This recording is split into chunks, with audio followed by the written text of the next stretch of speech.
बिस्मिल्लाहिर्रहमानिर्रहीम अस्सलाम वालेकुम। इस वक्त पाकिस्तान में बड़ा जश्न मनाया जा रहा है। हमने आईएमएफ से मुआहदा कर लिया। अब देखिए ना, हम ये हो गए, पूरी कौम को मुबारकबादें दी जा रही है। अब जानते हैं कि इस आईएमएफ के मुआहदे के बाद अब तूफान क्या आने वाला है।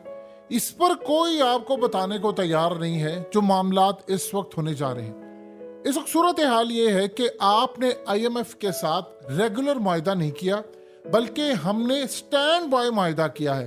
अब ये स्टैंड बाय मुआहदा क्या होता है? आईएमएफ ने जो प्रेस रिलीज की उसमें उन्होंने बताया है कि पाकिस्तान ने तमाम की तमाम शराइत सारी मान ली है और इस सूरत हाल में अब पाकिस्तान दीगर मुख्तलिफ फॉरम से भी कर्जे हासिल कर सकेगा।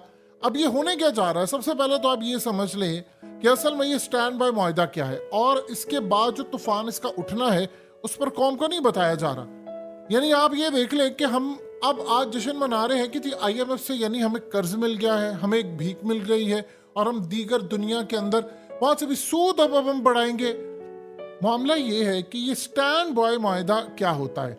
देखिए, दो तरह के आईएमएफ के प्रोग्राम होते हैं। एक होता है स्टैंड बाय अरेंजमेंट, एक होता है एक्सटेंडेड फंड फैसिलिटी। अब हमने जो स्टैंड बाय मुआहदा किया है इसका मतलब ये होता है कि आपने वक्ती तौर पर कलील मुद्दती प्रोग्राम आप कोई ना कोई आईएमएफ के साथ डील फाइनलाइज करते हैं। यानी जब आप जो भी कम आमदनी वाले ममालिक होते हैं, थर्ड वर्ल्ड कंट्रीज होती हैं जो अपना मुल्क चला नहीं पाती, जिनको मुश्किलात हैं, जिनके मुल्क डिफॉल्ट होने वाले होते हैं, यानी हम बिल्कुल डिफॉल्ट के जिनके सर पर खड़े हैं, तो उसमें आप एक मुआहदा करते हैं, स्टैंड बाय मुआहदा। इस किस्म की जो फाइनेंसिंग होती है उसकी मुद्दत होती है 12 से 24 माह, समटाइम 36 भी होती है। हमारे साथ चंद माह का उन्होंने एग्रीमेंट किया है और इस एग्रीमेंट के तहत उन्होंने हमें फाइनेंस करने का फैसला किया और बदले में हम काम ये कर रहे हैं कि हमने ये किया है कि आप ये समझ लें कि वक्ती तौर पर चाइना की मदद से, चाइना ने तकरीबन 5 अरब डॉलर्स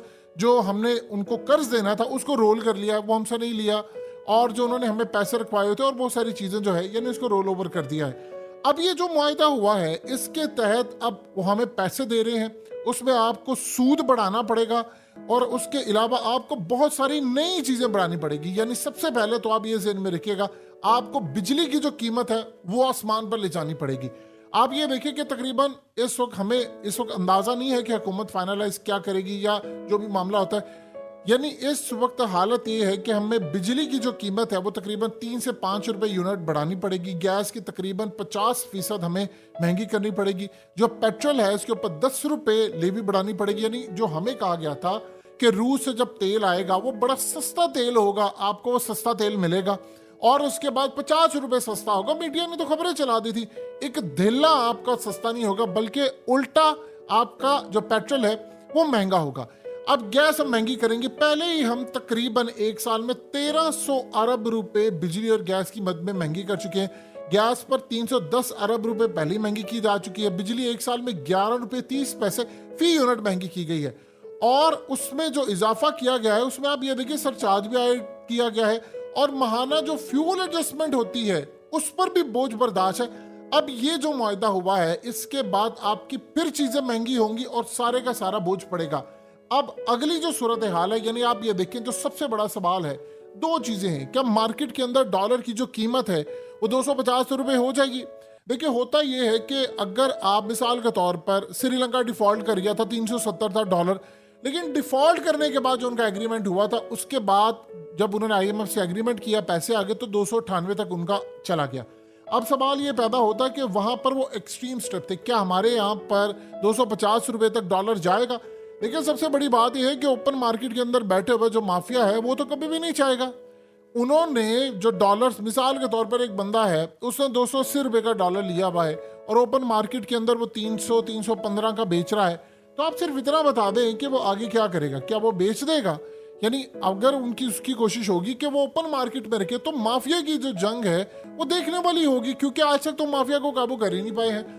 अब वो पूरी कोशिश कर रहे हैं इस वक्त कि किसी तरह पाकिस्तान के जो मामला था ये खराब से खराब कर रहे हैं। अब ये जो एग्रीमेंट हुआ उसके तहत तो तूफान आने वाला है महंगाई का, और उसके बाद देखिए उन्होंने कहा है कि जो नेक्स्ट है वो नेक्स्ट इलेक्शन का सेटअप होगा तो एग्रीमेंट होगा आपके साथ। यानी हमने असल में वो जो महंगाई की शराइत थी, सारी की सारी जो शराइत थी वो हमने इस वक्त तस्लीम कर ली हैं। और इसको तस्लीम करने के बाद अब चीज़ें जो है उनके साथ क्या होने जा रहा है। देखिए, जो उन्होंने हमें कहा था कि आपने इंपोर्ट ओपन कर देनी है, इंपोर्ट करने के बाद चीज़ें आना शुरू हो जाएगी, लेकिन सवाल ये पैदा होता है कि पहले भी ये मामला हुआ था जब 115 पर था, 110 पर था, 170 पर था डॉलर, फिर उसके बाद 200 पर था। वो करते करते करते करते आप 300 के करीब आ गए हैं, लेकिन मुआहदे होते रहते हैं। फिर उसके बाद थोड़ी देर के लिए डॉलर का रेट नीचे आता है, 15-20 रुपए 25 रुपए नीचे आता है, और फिर अचानक डॉलर का रेट ऊपर चला जाता है। तो उसमें अल्टीमेटली किसको नुकसान है? अब आप बताइए कि वो जो आपने उनको कहा है कि भाई हमने इजाफी लेना, वो आप किससे ले रहे हैं? वो अवाम से ले रहे हैं। वो गैस किसकी महंगी होगी? अवाम की होगी। तो बदले में आपको जो चीज़ अब मिल रही है वो सस्ती होगी कि महंगी होगी? वो मजीद महंगी होगी। तो जब वो मजीद महंगी होगी तो इसमें मुबारकबाद लेने वाली कौन सी बात है? हाँ, इसमें एक चीज़ है कि वो मुबारकबाद हम वसूल कर सकते हैं, वो ये है कि हम डिफॉल्ट से बच गए हैं। यानी ये वक्ती तौर पर आप ये समझ लें कि आप डिफॉल्ट से बच गए हैं और आपने उनकी सारी शराइत मान ली है। अब जो नेक्स्ट सूरत हाल होगी जो आपने करना है उसमें आपको क्या होगा? क्योंकि इस वक्त ओवरसीज तो आपको पैसा नहीं दे रहे या इन्वेस्टमेंट नहीं आ रही, तो फिर नेक्स्ट जो आपका मुआहदा होने जा रहा है वो सबसे ज्यादा खतरनाक होगा। आप दुनिया के अंदर देख लें, जितने ममालिक IMF के साथ जुड़े, यानी इंडिया ने 1991 के अंदर IMF को खैराबाद कह दिया, फिर उसके बाद 2007 में तुर्की ने खैराबाद कह दिया, हमने 2008 में इसको ज्वाइन किया, तो दोबारा हम कैसे कर रहे हैं? यानी समझ से बात बाहर है। हम इस वक्त काम क्या करने जा रहे हैं, हमारा अगला प्लान क्या, हम आगे चीजें कैसे मैनेज करेंगे, इसका कोई मैकेनिज्म है नहीं। इसका मामला ये होगा कि आप पर बढ़ेगी मजीद महंगाई। जब मजीद महंगाई होगी तो लोगों के पास, जो मिसाल के तौर पर एक बंदा है, वो अगर कारोबार कर रहा है तो कारोबार कर रहा है, उसको बचत ही नहीं इतनी हो रही, वो फिर मुलाजिम निकालना शुरू कर देगा। तो इसमें मुबारकबाद लेने वाली कोई बात हमें तो अभी तक कोई भी ऐसी सूरत हाल नजर नहीं आ रही जो मुल्क के लिए बड़ी जबरदस्त हो। यानी मीडिया के ऊपर प्रमोट ये किया जा रहा है, प्रोजेक्शन ये की जा रही है कि देखिए हम लोगों ने बहुत बड़ा कारनामा अंजाम दे दिया। कैसे? यानी वो कैसे कारनामा है? क्या डॉलर का रेट 250 पर चला जाएगा? क्या उसके बाद वो स्टेबल रहेगा? क्या 240 पर? देखिए, असल में अगर हम इसको सूरत हाल को मैनेज करते तो एक्चुअल जो डॉलर की जो कीमत है वो आप देख ले, एक साल में दुनिया में इतनी तो महंगाई और चीजें नहीं होती, वो 170 पर खड़े रहना था, आज आपको नहीं मिल पा रहा।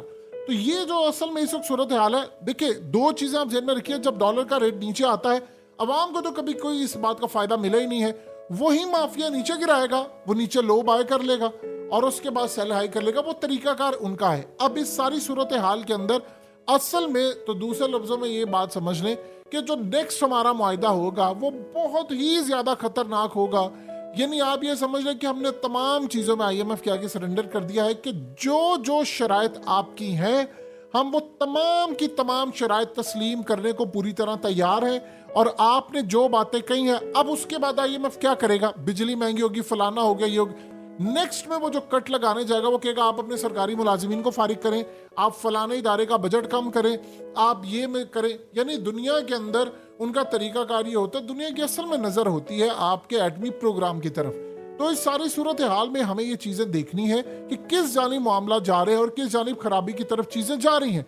हालात जो भी इस वक्त हो रहे हैं वो पाकिस्तान की फेवर में इसलिए नहीं है कि इस मुआहदे का अवाम को कोई फायदा नहीं होने वाला। यानी आप ये सोच लें कि वक्ती तौर पर आप एक बहुत बहुत बहुत बड़े तूफान से बच गए हैं, लेकिन आपने छोटे तूफान को इस वक्त आमद कर दी है और वो महंगाई का तूफान है।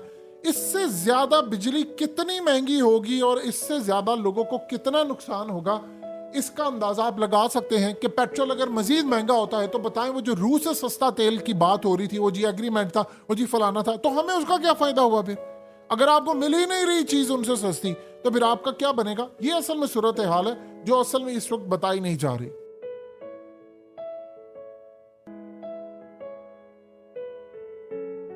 हकीकत टीवी को सब्सक्राइब करना मत भूलें, वीडियो को लाइक करें, शेयर करें और कमेंट सेक्शन में अपनी राय का इजहार जरूर करें।